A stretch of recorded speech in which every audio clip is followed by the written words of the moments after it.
हाँ, तो CSCT में हमारा लॉ ऑफ टोट का चैप्टर चल रहा था, लॉ ऑफ टोट, जिसमें ऑलरेडी हमारी क्लास 1 हो चुकी है। और लास्ट क्लास में हमने बात किया था टोट होता क्या है, टोट होने के लिए क्या क्या चीज़ें होना जरूरी है। टोट का मतलब हमने लास्ट क्लास में पढ़ा था सिविल रॉन्ग। सिविल रॉन्ग ऐसा रॉन्ग जिसकी वजह से कोई लीगल राइट क्या हो रहा है, लीगल राइट आपका ब्रीच हो रहा है। ऐसा रॉन्ग जिसकी वजह से सिविल राइट ब्रीच हो रहा है, तो वो क्या है, वो आपका टोट है। तो अब ये बात करते हैं कि लॉ ऑफ टोट के अंदर कितनी तरह की लायबिलिटी होती है। लॉ ऑफ टोट के अंदर कितनी तरह की लायबिलिटी होती है, कितनी तरह की लायबिलिटी होती है। हमारे इसमें 3 तरह की लायबिलिटी है। एक आया सबसे पहले स्ट्रिक्ट और एब्सोल्यूट लायबिलिटी। इसमें सबसे पहले है स्ट्रिक्ट और एब्सोल्यूट लायबिलिटी। दूसरा इसमें है vicarious liability, vicarious liability. Third इसमें है vicarious liability of the state. Third इसमें है विकारियस लायबिलिटी ऑफ द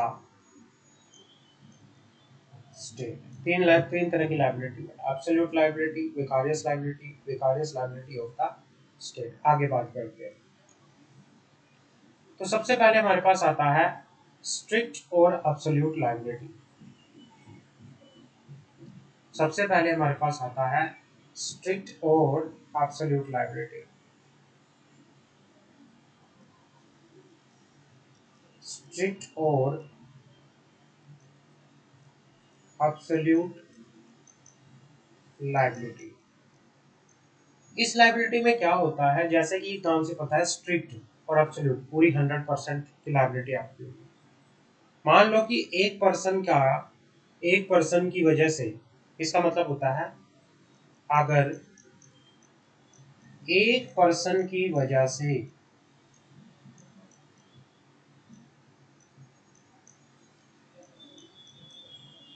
किसी दूसरे पर्सन को कोई नुकसान हो जाए,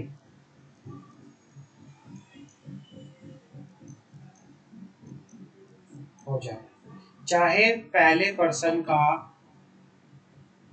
कोई रॉन्ग इंटेंशन थी या नहीं थी, चाहे पहले पर्सन की कोई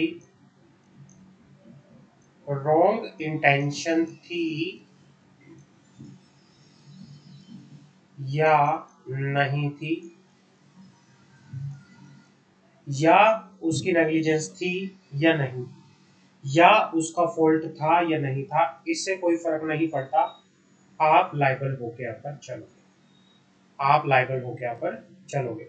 तो यही इसके बारे में बात करते हैं। स्ट्रिक्ट और एब्सोल्यूट लायबिलिटी के अंदर क्या होता है, इन सम टोट, इन सम wrong, civil wrong, defendant is liable even to the harm to the plaintiff occurred without intention।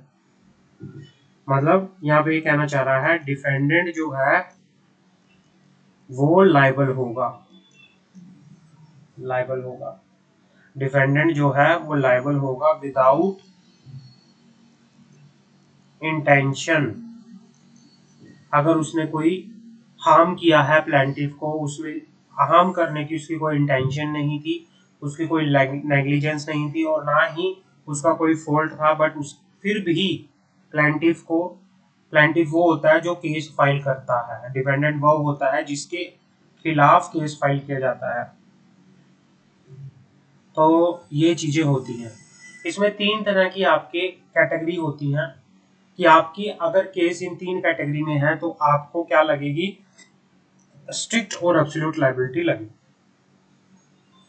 बात करते हैं liability for inevitable accident. Liability for inevitable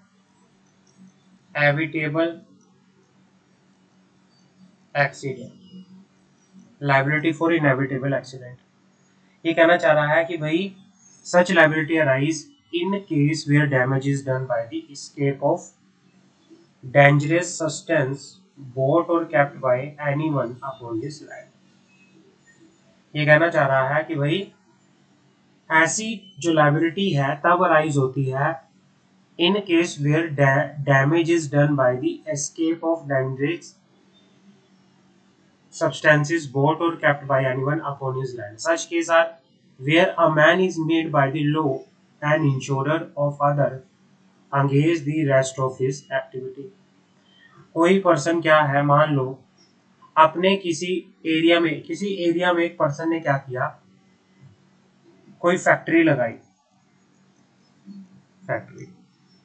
factory में वो क्या कर रहा है, कोई कोई दवाई, जहरीला कोई एसिड बना रहा है।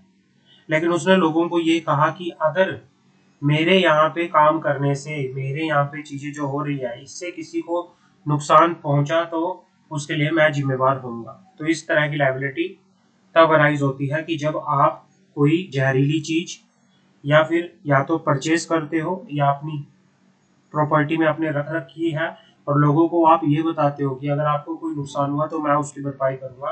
तो ये कौन सी लायबिलिटी है, लायबिलिटी फॉर इनएविटेबल एक्सीडेंट। दूसरा, liability for inevitable mistake,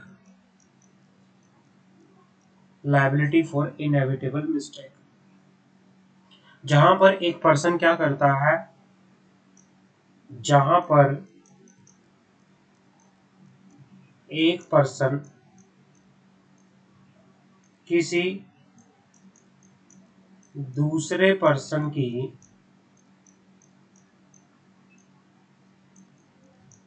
property में या उसकी रेपुटेशन में इंटरफेयर करता है।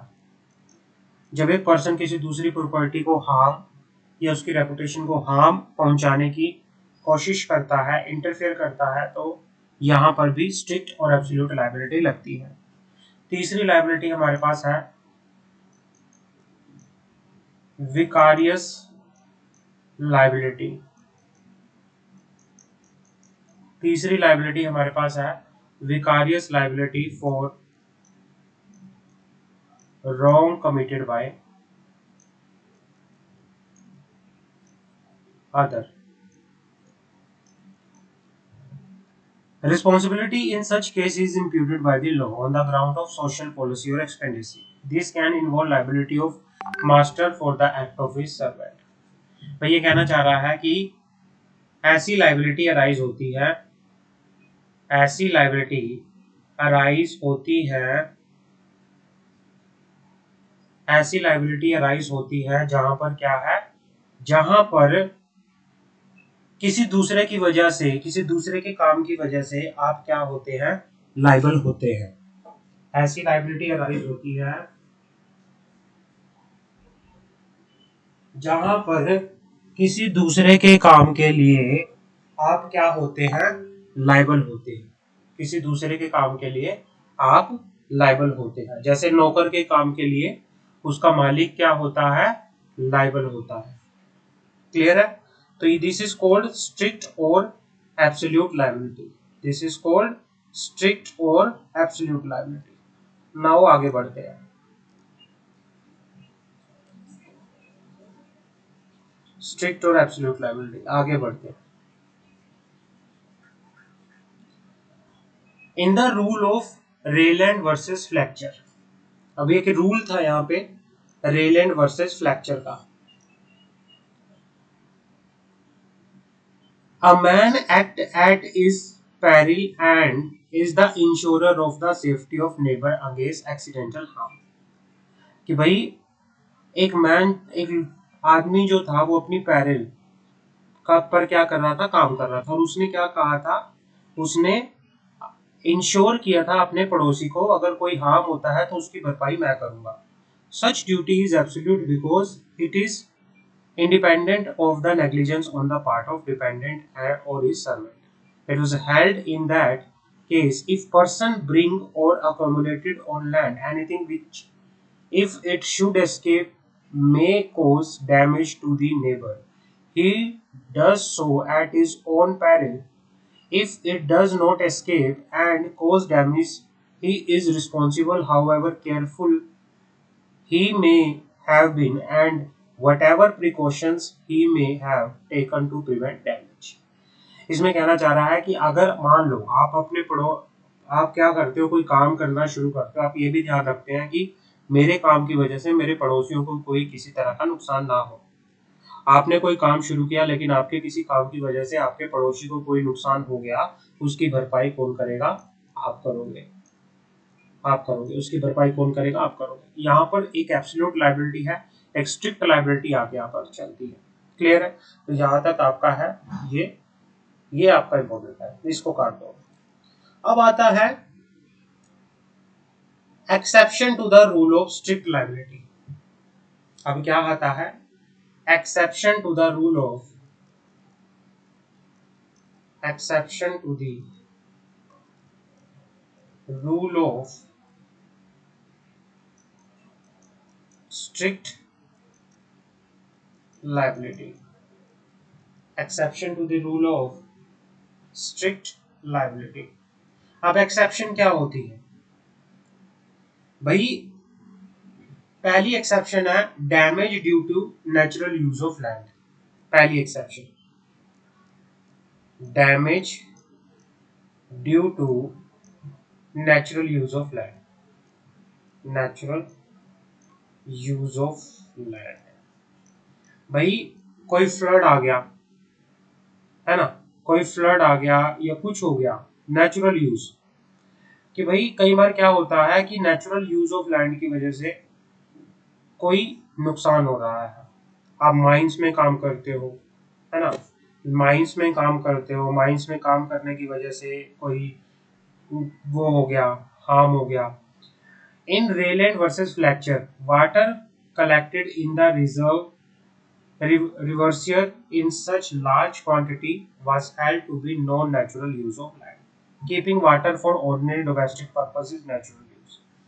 Things not essentially dangerous which is not unusual for a person on his own land, such as water pipe installation in building, the working of mines and mines on land, the light। मतलब ये कहना चाह रहा है कि अगर किसी property को आप, मतलब अगर लैंड का यूज आप नेचुरल यूज के लिए कर रहे हो, जिस पर्पस के लिए अगर आप उस प्रॉपर्टी का, उस लैंड का यूज कर रहे हो, उस सिचुएशन में अगर कोई डैमेज होता है तो वहां पर एब्सोल्यूट लायबिलिटी नहीं आएगी। दूसरा, कंसेंट ऑफ प्लेंटिफ, आपने कोई काम करने से पहले प्लेंटिफ से कंसेंट ली थी कि हम ये काम करना चाहते हैं, क्या हम कर सकते हैं? अगर आपने पहले ही कंसेंट ले रखी थी तो फिर भी आप लायबल नहीं होंगे। एक्ट ऑफ थर्ड पार्टी, भाई जो डैमेज हुआ है वो डिफेंडेंट या उसकी सर्वेंट की वजह से नहीं हुआ, वो किसी थर्ड पार्टी की वजह से हुआ है, तो उसके वजह से भी डिफेंडेंट लायबल नहीं होगा। Statutory authority, sometime public bodies storing water, gas, electricity and like are by the statute exempted from the liability. जहां पर एक स्टैट्यूटरी अथॉरिटी है, तो ये चीजें आपको, ये पॉइंट आपको याद करने हैं। Statutory authority, act of third party, ये क्या है? एक्सेप्शन है। आप याद कर लो, exceptions to the rule of strict liability. Exception to the rule of strict liability, तो पहला क्या है? Natural use of land, natural use of land. दूसरा, consent of plaintiff, consent of plaintiff. तीसरा, act of third party, act of third party. चौथा, statutory authority, statutory authority. पांचवा act of God कि भाई नेचुरल फ्लड वगैरह ये सारी चीजें आ गई जिसकी वजह से आपको नुकसान हो गया, act of God, act of God.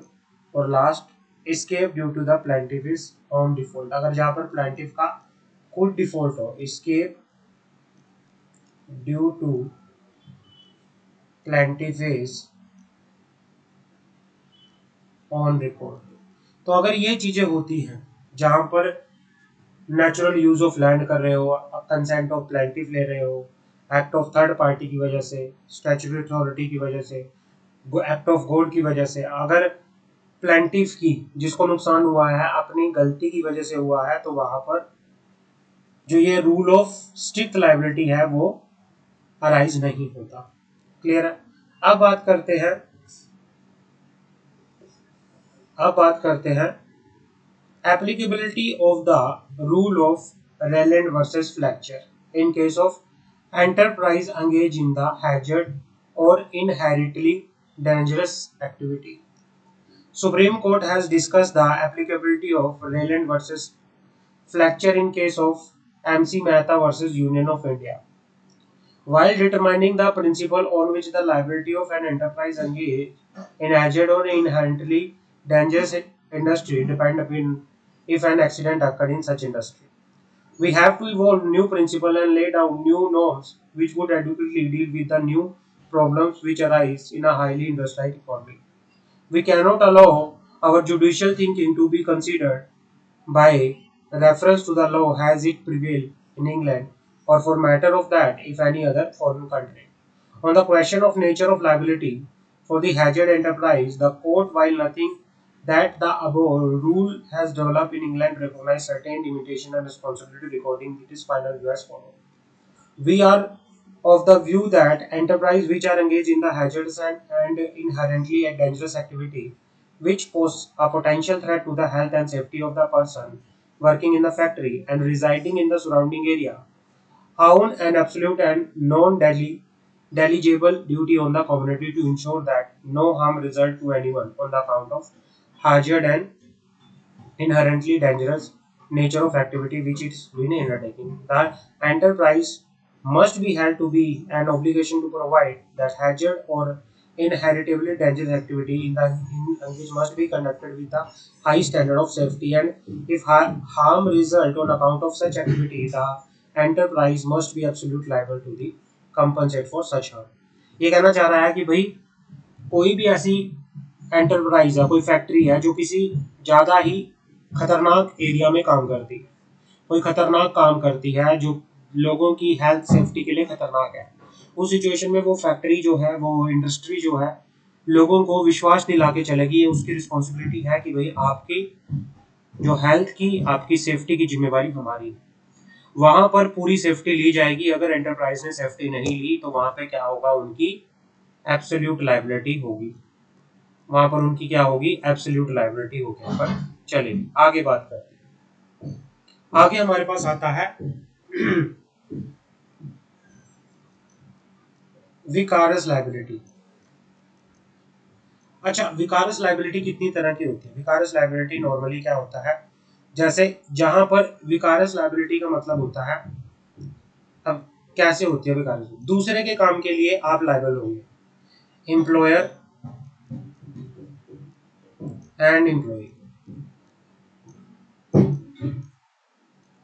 Master and servant, principal and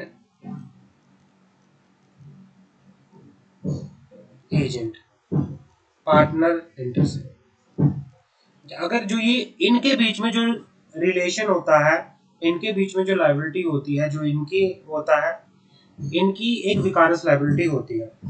भाई एम्प्लॉई के काम के लिए एम्प्लॉयर क्या होगा, लायबल होगा। प्रिंसिपल एंड एजेंट की अगर मैं बात करूं, प्रिंसिपल और एजेंट के केस में एजेंट ने कोई भी काम किया, एजेंट ने कोई भी काम किया, उसके काम के लिए क्या होगा, प्रिंसिपल लायबल हो गया पर चलेगा।